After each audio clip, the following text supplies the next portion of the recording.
What's going on, everybody? It's your boy Wnba Dfs here to bring you another WNBA slate breakdown for the 4-game WNBA slate.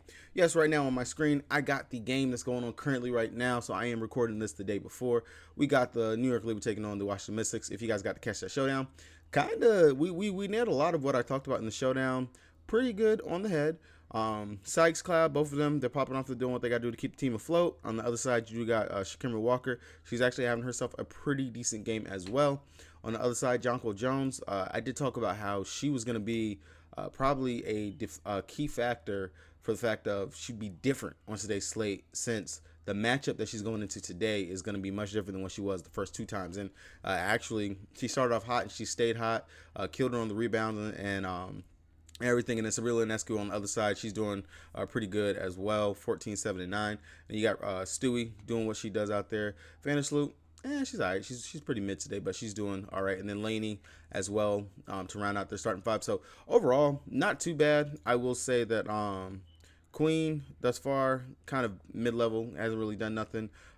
Was on her. I'm not gonna lie, she's kind of my lines that I had her in and everything. But overall, pretty satisfied with the call outs that we have for this right here for this slate. But let's go ahead, let's get started on looking at tomorrow's slate. If you guys are new here, please make sure you guys hit the subscribe button so you don't miss any of the breakdowns that we do over here on the channel, and drop a like so the way you guys do not miss anything. I had some people say that they didn't know I did showdown content. I do whenever I get the chance to, especially if it's something later on in the day. I will try to get stuff out. Also, if you guys played the prize pick stuff that I put out, Sykes, she hit the field goals made and the rebounds. She killed both of those.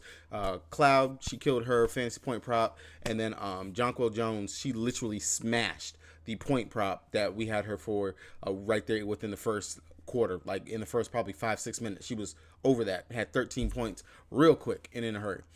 Moving on to tomorrow's slate, it's a 4-game slate over here on DraftKings. The main slate is going to be all 4 of these games, so it's going to be a spread out slate throughout the day. Definitely you're going to want to pay attention to the news, starting lineups as stuff comes down. We're really going to want to pay attention to it in the 8 o'clock game. These first 2 games, I don't feel like we have to pay too much attention to. There's some decisions that have to be made in these games, especially for the Las Vegas Aces taking on the Lynx. That game right there, we already know how the Aces are. Typically, they blow out people, but they are on the road still.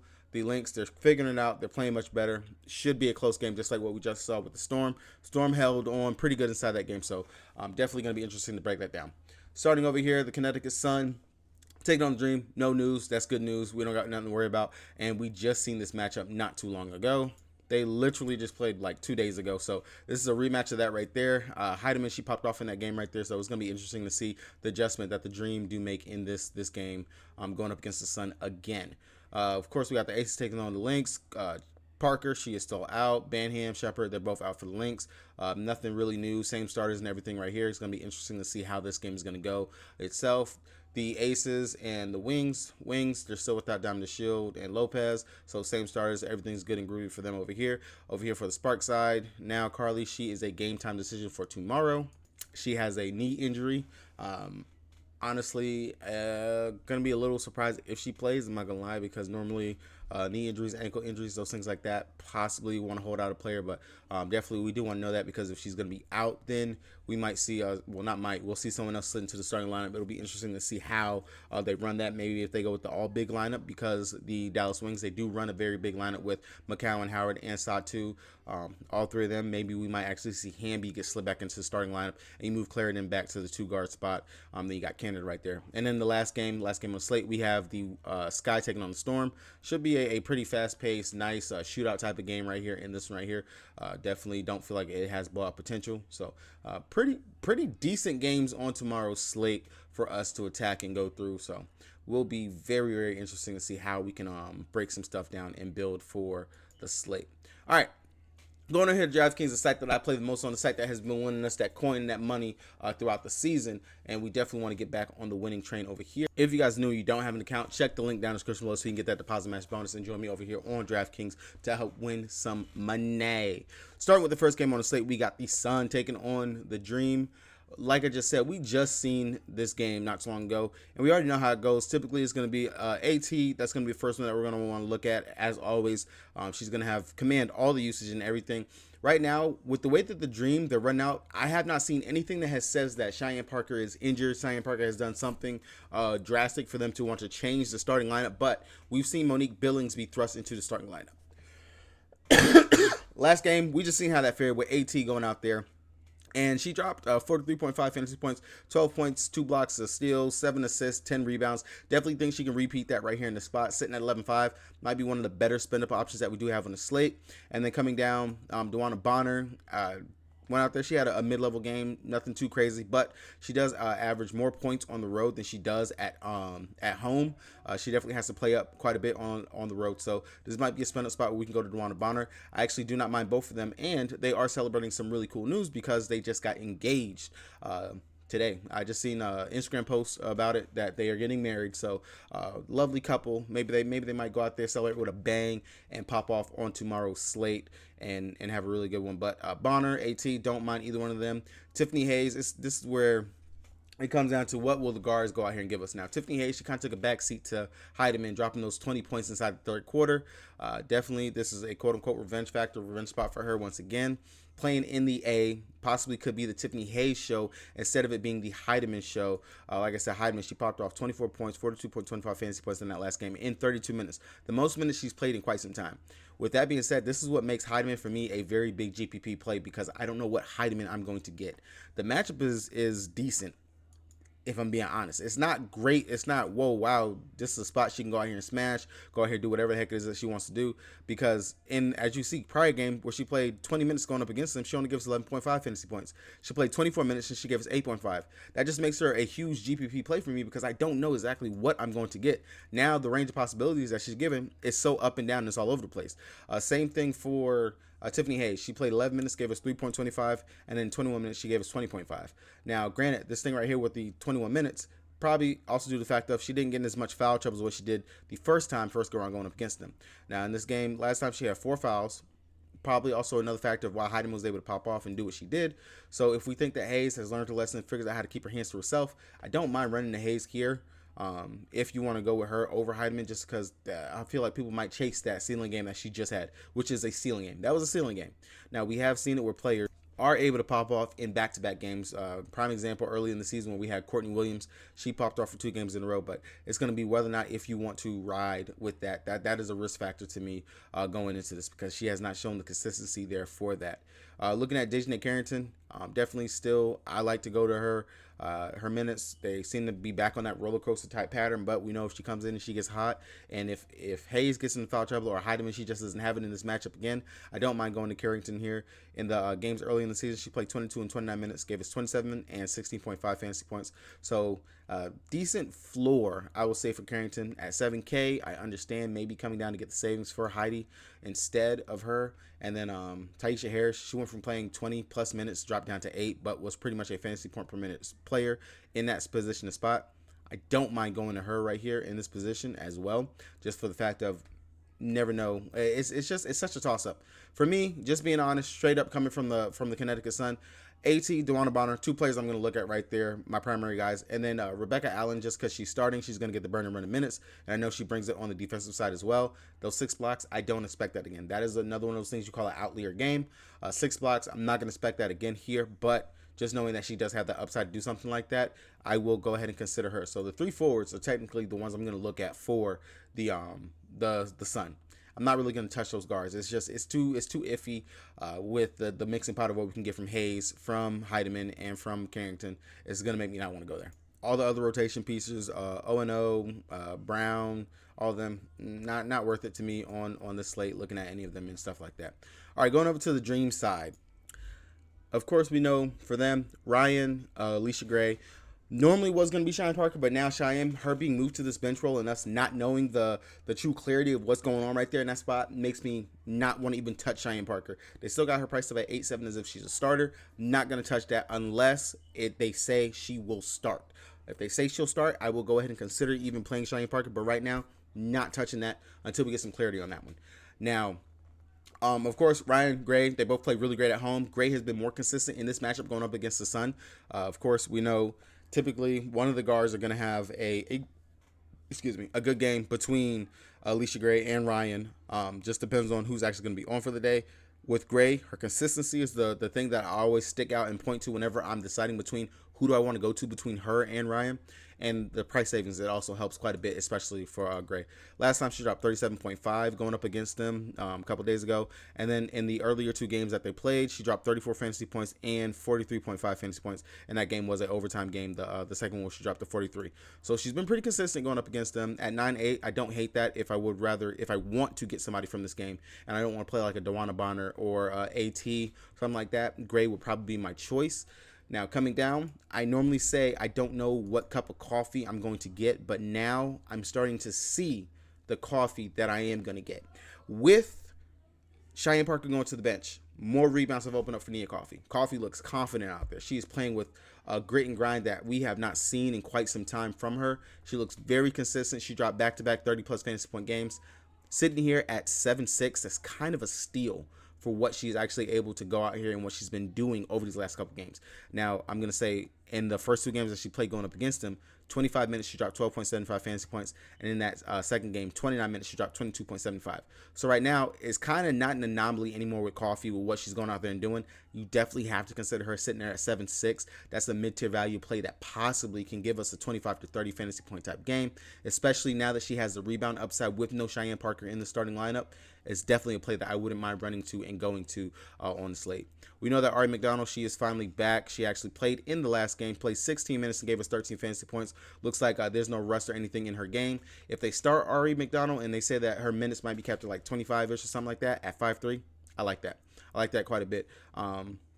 Especially just considering she has come back from a shoulder injury, but again, doesn't look like there's any rust in her game with that. Hopefully she can get those assist numbers back up and just be productive on the scoring side, playing off of Ryan and Alicia Gray. That'd be really good to see. And then right now with Ari being back, Danielle Robinson sitting at 6'6", it's not worth the price for her at this price point at all. We got to wait for that to fall back down. With Monique Billings being thrust into the starting lineup now at 5'2", that is some pretty decent value. If she's going to go back and get to these 20 minutes that she got in that first game that she did start, she can show she can be a fantasy point per minute producer whenever she actually gets the chance to. At 5'2", I do not hate it just for the fact that we do know she's kind of value now. She's a starter. She brings the grit and grind that they're kind of looking for in the physicality. I really don't know what Cheyenne Parker did to piss somebody off to move her to the bench role. Outside of that, everyone else on the bench, unless you feel like H. Durr's going to come in here and get hot when she gets into the game, not someone that I'm running and rushing to that I feel like I have to play into my line for tomorrow. Going over to the next game, we got the Aces taking on the Minnesota Lynx. Like I always will say, this is going to be short, sweet, and to the point. All starters are in play. Jackie Young, the most consistent one, definitely is in play. This is the Minnesota Lynx. They're weak going up against opposing guards, specifically opposing point guards as well. So that puts Chelsea Gray into the position of this could be a game that we get a good Chelsea Gray pop-off type performance. She can go out here. She can score with the best of them. We seen the last time that they played going up against them, she played 30 minutes. She dropped 38.5 fantasy points with 14 points, 10 assists, 2 rebounds, 2 blocks, and a steal. If this game can stay close, hopefully the Lynx can keep it for 3 quarters. If they give us 3 good quarters, this could be a game that we actually get a good Chelsea Gray blow-up spot. Jackie Young, last time played, she played 29 minutes, gave us 38.5. I will always run to Jackie Young as my normal play, but I will consider Chelsea Gray as well. And then Kelsey Plum, they just got her price way too much for me. I understand she dropped 40 points. This was a statement game because they left her in there in a blowout, and they were literally feeding her just so she could drop this 40. Is she going to do it again? Is she going to go out here and give me another 40 burger? In 25 minutes playing against them, she dropped 31.5 fantasy points. In 31 minutes, she dropped 23.25 fantasy points. So it's a damned if you damned if you don't. But at 10-3, I am not playing that much for Kelsey Plum. I'm not. I will rather come down here to a Jackie Young, who I just seen drop 38.5 fantasy points in 29 minutes going up against them. Not to mention in 30 minutes, she dropped 36.5 fantasy points versus them. And then in 34 minutes, she dropped 41.5 fantasy points. The value that I can get in that, in a player who is more consistent than Plum, doesn't have to rely all on scoring, I would rather go to that. And then, like I already said, Chelsea Gray, this is a good spot for her as well. 26 minutes, she dropped 32.5 fantasy points. And where is it at? 32 minutes, she dropped 46.25 fantasy points. No brainer right there for me. You don't have to play Kelsey Plum. Now, Asia Wilson, on the other hand, looking at her, she's priced at 11-1. This is, of course, another spot where we have to figure out, do I need to play Asia Wilson? I'll say in that last game, she dropped 54.75 fantasy points going up against the Storm. They kept it close. So she was out there. She got her double-double. She did what she had to do. Played 35 minutes. Probably, not even probably. That was kind of some of the most minutes that she had to play all season, because normally she's been limited to 30 minutes cap is what they need her for. But 25 minutes, she dropped 35 fantasy points going up against them early in the season. And 30 minutes, she dropped 35.25 fantasy points. And granted, those games were with Candace Parker out there. With no Parker, her rebounds, they do tend to go up, and she is able to go out there and just be a beast out there because she is getting to roam the center position and play the power forward position as well. I don't hate the 11-1 for her. Definitely will be in consideration. I feel like the Lynx, they're playing on their home court. They will be able to keep this game close. If you can get up to it, she is one of the best players on the slate. Definitely will consider playing her. But if you don't, definitely looking at Jackie Young and Chelsea Gray would be my two that I will rotate and look at instead. Kia Stokes, we already know she brings it on the defensive side. Rebounds, blocks is normally what she's going to do. She's not really going to score. So probably be the one out of the five that you don't have to play, but if you land on it, you land on it. And then Clark, of course, definitely can consider her. Other than that, the blowout queens are there. Not really touching them at all. Don't need to on a 4-game slate. Going over to the Minnesota Lynx. Fee had a bad game the last time out that she just played. She legit laid a stinker. Only played 30 minutes and gave us 34 fantasy points. Still was able to pretty much put up a fantasy point per minute in the game either way, even though she was playing limited minutes and had some little bit of foul trouble. And 31 minutes going up against the Aces, she dropped 29.75 fantasy points the last time that they played. And then in 26 minutes, she dropped 32.25. So, and in 34, she dropped 40.5 fantasy points.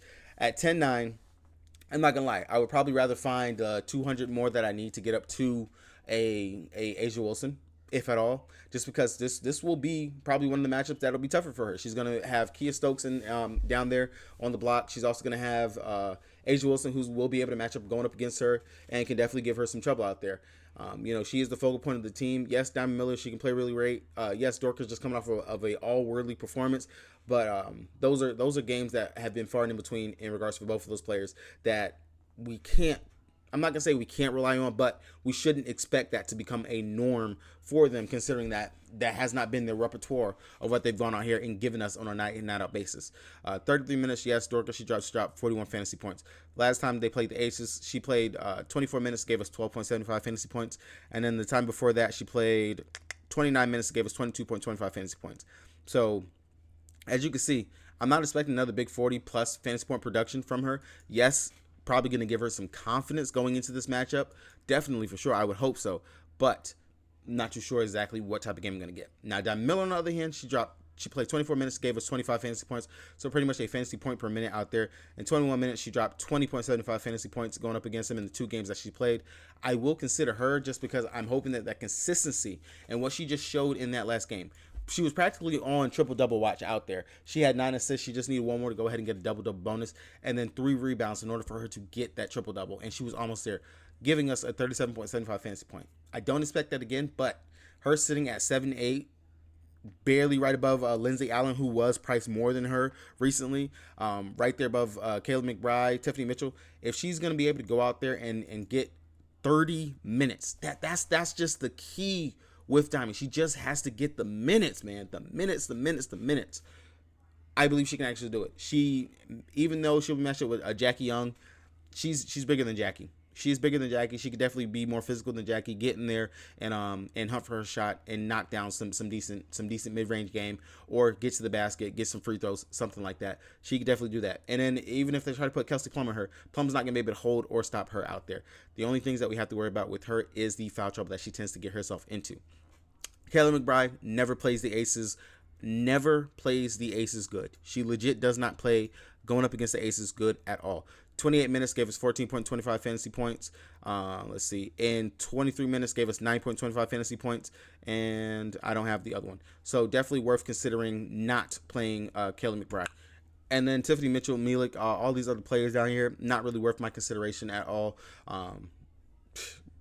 GPP one-offs at best, unless someone gets ruled out, injured, or something like that. Going over to my Dallas Wings, taking on the Sparks. course, starts and ends with NECA and Canada. Both of those two, great spot. Canada, she is in the better spot considering that we do give up a lot of fantasy points to opposing guards. Canada, she looked really great in that last game. She turned it up in that second half and was really the catalyst for why they were able to bring the game back in and become closer than what it was. It was a lot of it due to her just being able to go and find her spots and stuff like that. And some earlier games that she has played going up against the Dallas early in the season, she has in 33 minutes 32.25, and then in 37 she dropped 26.5, and then down here 33 minutes she gave us 26.75 fantasy points. I don't hate this at all for Canada right here. Having Clarendon back, it didn't seem like it stumped her production at all out there. Definitely just gives her another place she can dish and get those assists too, as well. And then we already know that her game with NECA, it's going to be needed. The uses that she actually has out there, she's looking more confident in the point guard position and role that she's playing. I do like Canada. And then if she can get hot from three and get in a shooting match with Enrique, beautiful, love it. NECA in her games going up against the Dallas Wings, in 35 minutes she gave us 56.5 fantasy points. In 34 minutes she gave us 36.75 fantasy points.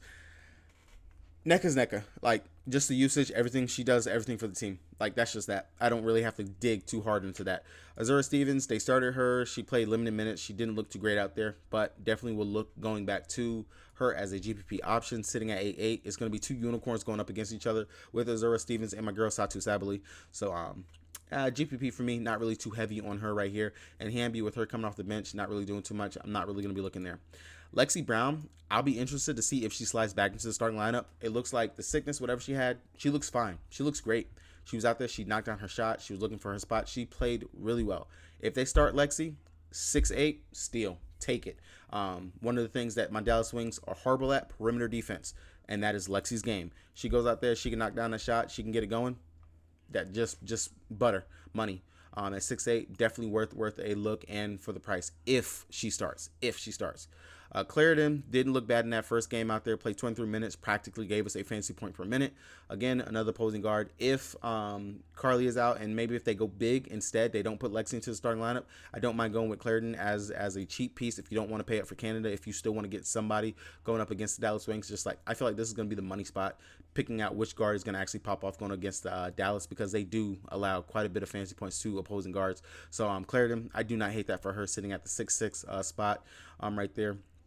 That if Carly's going to be out, and if they go big instead of putting in Lexi. But if Lexi starts, I'd rather go with Lexi. If Lexi does not, then Clarendon, if you're not going to be able to go ahead and pay up for a Canada or for a NECA. Everyone else down here, GPPs, hit or miss, not really going to even mess with them. Minutes even shouldn't really be there for them. Another set of blowout queens right there, if you ask me. Over here to my Dallas Wings, we already know where it starts and it begins. Enrique, Natasha Howard, Satu, Tierra McCowan. Our starting 4 out of our 5, pretty much money. Beautiful. I love it. Again, we've already seen this matchup quite a couple times already for the season. Going up against the Sparks, last time she played 38 minutes, she gave us 37.5 fantasy points and then 30.75 in the game prior to that. Played 38 minutes in both those games. Really just the efficiency. That's just the biggest thing with her. Playing at home, plays pretty good at home. I do not mind Enrique, but the thing for me always with her is that her upside is capped with how well can she score on the night. I would much rather come down and play a Natasha Howard or pay for a Satu Sabali. First game going up against them, Howard played 38 minutes. She gave us 44 fantasy points, and then in the second game, only 38 minutes, she gave us 21.25 fantasy points. So it was just a hit or miss in regards to it. As long as she's scoring and actually can rebound pretty well, Natasha Howard, she doesn't do bad going out there. You're telling me she's going to get Azura Stevens or Derica Hamby defense? I do not mind that at all. That's honestly just barbecue chicken for her to go out there and play against. Now, Satu, it really has been just a tale of two seasons for her since they gotten Tierra back. She has been a little bit up and down in regards to what she's going out there and she's given us, but didn't do too bad going up against the Sparks in all 3 of the games. 34 minutes gave us 35.75 fantasy points, and then 22 minutes gave us 23.25 fantasy points, and 38 minutes gave us 36.75 fantasy points. So as you can see, she's practically doing a fantasy point per minute production out there. At the 9.7, I definitely understand coming down off of Howard and going to Satu. Definitely worth it in my eyes, but I definitely don't hate the spot for her, especially if it's going to be some changing and some rotation and stuff going around with the starting lineup, and depending on who she's going to be matched up with. I personally think it'll be worth it. Tierra McCowan, her price is steady creeping up, and this is where I started to get iffy on if I want to actually mess with that and roster and mess with it. At 9-1, I definitely think we might just look at some other options at the forward position, but if I land on her, I'm not gonna hate it. Just because I know that if she goes out there and she can rebound, and I know she can get the putbacks and stuff like that, practically 5 straight, she's given us 30 plus fantasy point games continuously. So definitely worth a look in my eyes. In 29 minutes, she only gave us 19 fantasy points the first time. Second time, 24 minutes, she dropped 34.25 fantasy points. So like I said, the upside is there for her. She definitely can do it. Nonetheless, we know NECA sometimes she could be a little lackadaisy out there as well. And my Dallas, they got to figure it out because they want to climb in the playoff standings as well. But Tierra, I will probably rather find the salary that I need to come up and play Satu, just because her bag is deeper than McCowan. But if I landed on McCowan, I wouldn't mind it at all. Everyone else off of our bench, it's starting to become a theme for me. I'm not really looking too heavy at a lot of the bench players for a lot of these teams, just because their upside, their floors and stuff like that. This is the second half of the season where it's crunch time, where you're actually going to start running your starters, where you're wanting to play these players because we're trying to fight for positions for the playoffs and make it to the end of the season. That's where this stuff matters. It's no longer figuring out rotations and stuff like that, unlike the Atlanta Dream, because nobody told them that, hey, it's the second half of the season. You don't change your starting lineup all of a sudden to start the second half of the season. But nonetheless, still looking at it, I'm really just not too heavy on a lot of the bench mobs for some of these teams, unless I know these are bench players. Unlike Carrington, who actually gets pretty decent run off the bench. Same thing like Ari McDonald and things like that. It all depends on the actual production that we can actually get from some of these bench players. Like last night, Megan Gustafson, she went out there, played 12 minutes to drop practically 20 fantasy points. That's an outlier game for her because she normally doesn't even do that anytime that she actually touches the floor, stuff like that. And in the time that she gets that's just crazy. Burton practically has fallen out of the rotation. Maddie, they still give her minutes, decent, but I'm not going to run and rush to her just because she's just too up and down and inconsistent. Courier would be one I would consider just for 4K because I do know she will get some minutes and run, especially if McCowan and Brown can go ahead and get themselves into foul trouble. Kalani Brown probably be one of the ones I would consider just for the fact that she is splitting that center rotation, that center time with Tierra. Outside of that, Odysseus, she's not really seeing the burn and run or the production that she had earlier in the season or anything like that. Going over to the last game on the slate, we got the Sky taking on the Storm. This honestly should be one of the better games on the slate as well. Should be fireworks in this game. Hopefully it's fireworks. If you guys have not done so already, make sure you guys hit that subscribe button so you guys do not miss any of the content that we're putting out over here on the channel. Drop a like if this video is helping you in any way, shape, or form.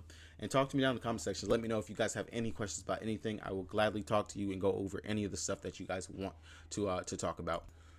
For us, the Sky taking on the Storm. Looks like this will be the first time that they have played for the season. So not too much for us to go off of except for what we know going into this. We know that the Storm, they are weak at almost every single position. They are fortifying their defense now that they got Gabby Williams back. But nonetheless, we just seen the Las Vegas Aces and what they just did going up against them. I'm not saying that that's what the Sky are, but they are still a pretty good team in that aspect. Looking at it, Courtney Williams, this is definitely a spot that she can go out here and have a ceiling type game. We already know her floor is pretty much around that 20-ish fantasy point range. If she gets a shot going, can definitely get some assists and stuff like that. But she's not going to be the one I'm going to look at for today. Marbury, same thing. This is definitely a spot where she can pop off. But to me, Marbury is going to be like the Kelsey Plum in this, because if she can get hot from scoring, then yes, I know she brings it on all the other aspects of the floor and can definitely pop off and have a really good game. But the one that I'm probably going to focus on is going to be my one that's kind of like Jackie Young, my Kalia Copper, out there playing that small forward position. Definitely feel like this is a spot where, and she's finding some consistency. She's playing much better over these last couple of games. Before the break, she was looking pretty good, and then after the break, she's looking pretty good as well. I definitely feel like this is a spot where she can actually pop off going up against the Storm out there, sitting at 9K. It's been a while since the price has actually been around this range and gotten back up here, because she was down in that 8K range for so long, just for the fact of that she wasn't playing all that hot. Now, before her price gets too high, I wouldn't mind getting back onto that train right here with the Kalia Copper. Elizabeth Williams, she's shown a lot of consistency over these last couple of games, scoring at least 30 plus in 4 out of the last 5. Definitely really good from her, seeing because she is bringing on that defensive side of the ball. And we do know, she can go out there, she can get those rebounds, she can definitely get us some blocks, some steals. And the Storm, the way that they play, they're not the best defense in the world, but they're finally playing Elizabeth Williams 30 plus minutes a game. I think that's the biggest thing for why she's actually seeing a lot of consistency now with her minutes and her role is the 30+ minutes. Sitting there at 9-2, if you don't want to play a Tierra McCowan, I don't mind going up here to Elizabeth Williams. She's going to fill that role down there at the center position, especially because we do know that our girl Elena Smith, she just loves to get herself into some foul trouble and gets yanked off the floor left and right.